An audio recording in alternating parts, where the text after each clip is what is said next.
Welcome to this explainer. We are skipping the boring history lessons today and jumping right into the absolute linchpin of the modern global economy. And no, it's not oil, and it's not data. Well, you'd be only half right if you guessed those. The real currency of the 21st century is printed on microscopic wafers of silicon, and incredibly, a single island controls the tap: Taiwan. We don't just rely on this place for a few luxury goods or, optional electronics. We rely on it entirely to function as a modern, interconnected society. Okay, let's dive into this 90%. Just let that number sink in for a second. That is the staggering share of the world's most advanced microchips produced by Taiwan alone. And we aren't talking about the basic chips running your microwave or the dashboard of your car.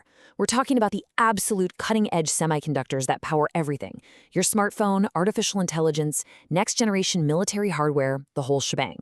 The sheer scale of our global dependency on this one single location is almost hard to comprehend. It represents this unprecedented centralization of manufacturing power that, honestly, the world has never really seen before. I mean, just think about the tech giants relying entirely on this infrastructure, specifically on Taiwan's leading manufacturer, TSMC. Apple alone makes up roughly 20% of TSMC's total revenue. And NVIDIA, the entire AI revolution we're seeing unfold right now, is built on chips that NVIDIA designs, sure, but that only Taiwan can actually physically manufacture at scale. The source data paints a pretty terrifying picture here. If production at TSMC were to halt for just 6 months, the global economy wouldn't just stumble, it would plunge straight into a technical recession. The hardware supply literally wouldn't exist. Your company couldn't upgrade its servers, car manufacturers would have to halt assembly lines, and global cloud infrastructure would just freeze. So, here is our roadmap for today. 1. Supply chain dependency. 2. The silicone shield. 3. U.S. geopolitical strategy. And 4. The costs of an invasion. Let's start with part 1, supply chain dependency. Taiwan doesn't just make individual parts. It produces an astonishing 1/3 of the world's entire computing capacity every single year.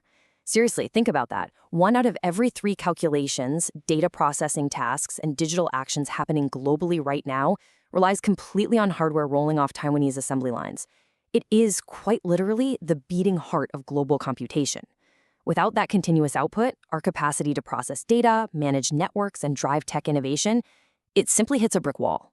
The architect behind all of this dominance was TSMC founder Morris Chang. He introduced this brilliant framework called the Pure Play Foundry Model. Basically, instead of trying to design chips and compete with companies like Intel on the actual architecture, TSMC focused exclusively on manufacturing. They became the ultimate outsourced factory. It's like they're the kitchen that cooks everyone else's recipes. And this allowed Western tech firms to save billions on manufacturing costs, making TSMC the indispensable silent partner of the whole global tech boom. They don't brand the final product, but they absolutely make it possible. Which brings us to part 2, the silicon shield. Now, what's really interesting about this is the silicon shield. It's this fascinating geopolitical theory suggesting that Taiwan's absolute supremacy in advanced chip production acts as a really powerful deterrent against military action, specifically from China. And why is that? Well, because China itself is wildly dependent on these chips. Back in 2023, roughly 60% of Taiwan's total exports went straight to China. Destroying Taiwan's factories would mean effectively destroying the very tech pipeline the Chinese economy relies on to survive. It's essentially a built-in defense mechanism woven entirely from silicon. It turns an extreme vulnerability into Taiwan's absolute greatest asset. But it's an incredibly delicate balance. We're looking at a true interdependence paradox here. Taiwan holds all the cards when it comes to advanced microchips, but to build those chips, Taiwan needs raw materials. In 2024 alone, Taiwan had to import around 3,000 tons of rare earth metals entirely from China. These 17 chemical elements are totally essential for modern electronics. So Taiwan needs China's rare earths to build the very microchips that the Chinese tech sector desperately needs to function. It's this crazy, high-stakes standoff where neither side can easily pull the plug without short-circuiting their own economy. Moving on to part 3, U.S. geopolitical strategy. The absolute cornerstone of American involvement here is a doctrine called strategic ambiguity, which was officially adopted back in 1979. And it is exactly what it sounds like. The U.S. maintains strong diplomatic and economic relationships with both Beijing and Taipei. But, and this is key, it deliberately avoids making a definitive, ironclad commitment to militarily defend Taiwan. The Taiwan Relations Act outlines support, but intentionally leaves the threshold for actual military intervention super vague. It's a diplomatic tightrope, carefully designed to keep everyone guessing just enough to prevent any sudden moves. So the crucial point is that this ambiguity is actually a highly calculated feature, not a bug.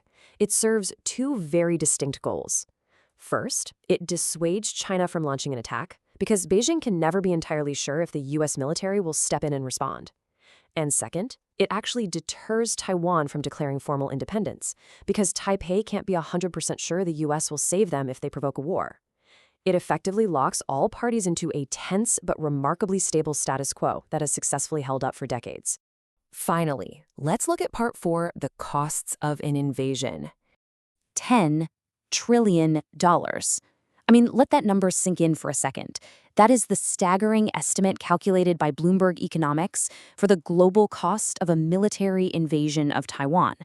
Because a war would trigger a total freeze of the semiconductor supply chain, we wouldn't just see like a slight dip in the stock market. The global economy would effectively wipe out 10% of the entire global GDP. It would be a catastrophic shock unlike anything in modern history. We're talking way, way beyond the financial impacts of the 2008 crash or the recent global pandemic. And this brilliantly illustrates how that pain would be uniquely distributed during just the very first year of an invasion. While the global GDP drops by 10% and the U.S. takes a massive 6% hit, consider China. The attacking nation would face an estimated 15% drop in its own GDP. An invasion brings severe, immediate economic destruction right back to the attacker as well. It is essentially economic mutually assured destruction. If deterrence fails, the aggressor is basically guaranteeing its own financial collapse right alongside its targets. And honestly, those initial GDP drops don't even account for this secondary wave of damage. Following an invasion, the U.S. would almost certainly slap crippling embargoes on Beijing, forcing its global partners to sever all ties. This secondary sanctions impact would crush production capabilities even further. We're looking at an additional 8% production drop in China and a 3% drop in the U.S. Both sides of the Pacific would be severely damaged in this prolonged, drawn-out economic war that would literally leave no global market untouched. Which makes recent events absolutely critical to monitor. The status quo? It's fracturing right before our eyes. Between 2023 and 2024, Chinese military incursions into Taiwanese airspace increased by a massive 81%. In response, the U.S. has aggressively used its own leverage, recently announcing 32% tariffs on Taiwan to practically force chip production onto American soil. And hey, it worked. TSMC subsequently pledged over $100 billion in U.S.-based investments. All the major players are actively scrambling, trying to insulate themselves from the inevitable fallout. So, what does this all mean?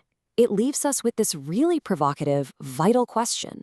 Can the global economy actually survive the restructuring of its most delicate supply chain? I mean, in an attempt to decouple from Taiwan and avoid an economic collapse, are superpowers inadvertently setting the stage for the exact shock they're trying to prevent?